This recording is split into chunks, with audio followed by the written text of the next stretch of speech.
Le futur. Après le bug de l'an 2000, la civilisation a été éradiquée. Toutes les connaissances ont été perdues. Objection! Indiana Jones est une franchise qui rend hommage à de nombreuses autres œuvres. Le personnage d'Indiana Jones a été influencé par des personnages tels que Doc Savage, le professeur Challenger qui apparaît dans les romans de Sir Arthur Conan Doyle, ou encore Alan Quatermain. Sans oublier celui qui inspira Alan Quatermain, l'aventurier Frédéric Selous. D'ailleurs, dans un épisode du jeune Indiana Jones, Indy rencontre Selous qui est interprété par Paul Freeman, celui qui jouait Belloc dans Les Aventuriers de l'Arche perdue.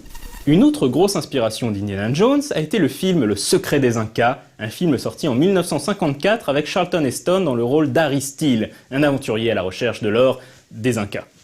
Harry Steele possède le fedora, le blouson en cuir, la barbe de 3 jours et même le fouet. Chaque film d'Indiana Jones contient également son lot de références. Par exemple, l'intrigue du Temple Maudit est en fait une grosse référence à un classique du cinéma, Gun Gadin, un film de 1939 avec Cary Grant et Douglas Fairbanks. On retrouve dans ce film une Inde fantasmée avec son temple maudit où sévit la secte Thug, des ingrédients que l'on retrouve dans la deuxième aventure d'Indiana Jones. Même le gourou de la secte Thug, Molaram dans le temple maudit, est en fait un copier-coller du méchant de Gun Gadin. Une autre grosse référence est cette fois-ci dans Les Aventuriers de l'Arche perdue.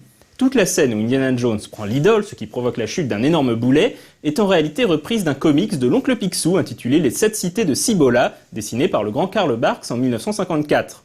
D'ailleurs, cette histoire de Picsou a semble-t-il fait une forte impression sur Spielberg, au vu de la case ci-contre qui n'est pas sans rappeler une séquence du film Tintin.